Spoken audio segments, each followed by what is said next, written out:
Hello everyone. So today we discuss thermochemical equations. Let's see what are the thermochemical equations and how we can handle thermochemical equations with correct guidelines. What are the thermochemical equations? Thermochemical equations are chemical equations that show both enthalpy changes, that is delta H values, and mass relationships. For example, three thermochemical equations are given. With these thermochemical equations, we can see they are balanced. Balanced chemical equation adding molar coefficient. And for this balanced chemical equation, enthalpy changes. Delta H value is given. For example, methane combustion reaction.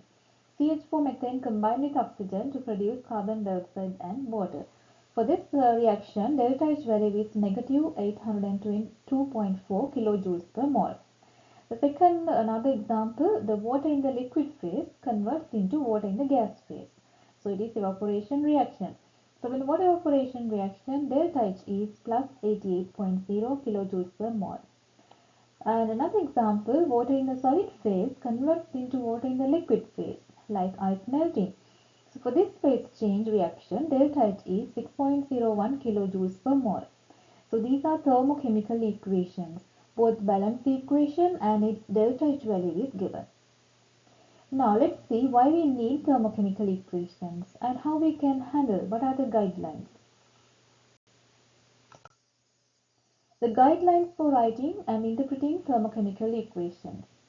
The first thing is thermochemical equation needs to specify the physical state, whether they are gas, the liquid, aqueous or the solid. So you need to indicate in reactant side and product side both the correct physical state. So for example, water in the solid phase converts into water in the liquid phase. For that reaction, delta H is plus 88 kilojoules per mole. That is our first guideline.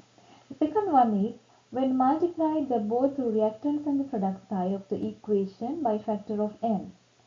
Example, it can be 2, 3, 4, any number, any integer. Then the delta H value, the enthalpy value, you need to multiply it by the same factor. Let's take example. The methane combustion reaction, this is the equation. Now, when multiply this equation by 2, we need to multiply the entire equation. 2CH4, then oxygen become 2O2, CO2 become 2CO2, and this H2O becomes 2H2O. So if you multiply this entire equation by 2, you need to multiply the delta H values by 2 here. That is our second guideline. Third one is when the reverse chemical equation, the magnitude of the delta H remain the same, but the sign should be reversed. Example, the water solid phase become liquid, delta H is plus 88 kilojoules per mole. Now, if you want to reverse the reaction, reverse means the liquid comes as a reactant and reactant goes as a product. Switch the sides, reactant and the product side. Then you need to reverse the sign. Initially plus value, now negative value, but the value is same, sign is the opposite. So one more thing here in part 2. So thermochemical equation, if you divide by 2 the whole equation, then the same thing, same mathematical operation you have to follow for delta H. So it is true for multiplication, division or the reverse. Let's take some examples. Okay, let's see example. So this example, we have two equations given, two thermochemical equations. So equation 2 is one thermochemical equation and its delta H is negative 1669.8 kilojoules per mole. The next one is equation 3, delta H value is negative 822.2. So using equation 2 and 3, we need to generate the desired thermochemical equation and then find the delta H for this reaction. Let's see the steps one by one. So desired equation, 2 moles of aluminum is present in the reactant side. We can see aluminum here we can get only from the equation 2 because we can't see any aluminum in the equation 3. So 2 moles of aluminum should be in the reactant side. And same for the equation 2. 2 moles of aluminum in the reactant side. So we don't need to change anything in the equation 2 because already the reactant, the desired reactant is there. Next reactant is Fe2O3. So Fe2O3 we can find only in equation 3. However, Fe2O3 in the product side in equation 3, but we need Fe2O3 as a reactant. Then we need to reverse the equation 3. Reverse Fe2O3 go as a reactant and all these Fe and O2 reactants come as a product. So when we reverse the reaction, we need to reverse delta H value sign. Initially negative, after reverse it becomes positive. Now let's go for the steps one by one. Step 1 is reverse the equation 3. This is after reverse the equation 3. And then the delta H naught value is negative value become positive value. Next step is add the reverse equation and the second equation number 2 together. All the reactants in both equations we write in the left hand side. All the products in equation 2 and the reverse reaction we write in the product side. And next step is cleanup. So if we have similar chemicals in both sides, we can cancel each other. So here 3 by 2 oxygens in both sides. So we can remove oxygen in the react side to the oxygen in the product side. Now the cleanup equation is 2 moles of aluminum plus 1 mole of Fe2O3 reacts together to give 2 moles of Fe and 1 mole of Al2O3. This is our desired equation. So delta H naught Rx and then we added equation 2. Delta H naught Rxn value is negative 1669.8 plus we need to add the reverse value plus 822.2 kilojoules per mole. So if you add both values, this is positive and equation 2 value is negative. So final value is negative 847.6 kilojoules per mole.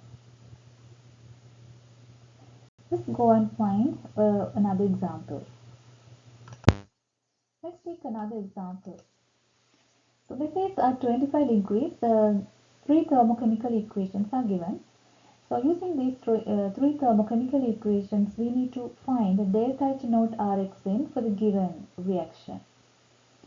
The given reaction is ClF plus F2 makes ClF3. So let's see steps one by one. Step number 1. In the desired equation, ClF should be in the reactant side. So given reaction, ClF you can find in the first equation. However, 2 mole ClF in equation A. So how we can make 1? Divide the equation A by 2. So entire equation divide by 2 and there we have to do the same operation for the delta H value 167.4 divided by 2, 83.7. And our next step, we need to find F2. In our desired equation, 1 mole of F2 in the reactant side. So F2 we can find in equation C. However, 2 moles of F2, but we need only 1 mole. So let's divide the equation C by 2. If we divide the equation C by 2, the same thing we have to do for delta H value. It's negative 21.7 kilojoules per mole. Next thing is ClF3 in the product side. So ClF3 appear in equation B. However, we need ClF3 in the product side, but equation B ClF3 in the reactant side. And also 2 moles of ClF3, but we need only 1 mole. So then equation B, first to reverse the reaction, and then sign become negative, plus become negative, reverse the sign, and then divide the whole entire equation by 2. Reverse and then divide by 2. This is how after reverse and divide by 2 the equation. So we have to do the same thing for delta H naught values. First reverse, negative 341.4 divided by 2 and then we have negative 170.7 kilojoules per mole. Now we make all desired reactants and the products. Let's add all three resultant equations together. So equation D is this, equation G and equation E. So add equation D plus E plus G together, then we can get our desired reaction. So after cleanup, cancel all the similar chemicals in reactant and product sides. Finally, we have desired equation. So for the delta H naught RHN, the same way we need to add reaction D delta H plus reaction G delta H plus reaction E delta H. Then the value is negative 108.7 kilojoules per mole. I hope now you will understand what are the guidelines when you handle the thermochemical equations and how we can solve or reach to get for the desired equation from the given thermochemical equations. Thank you everyone.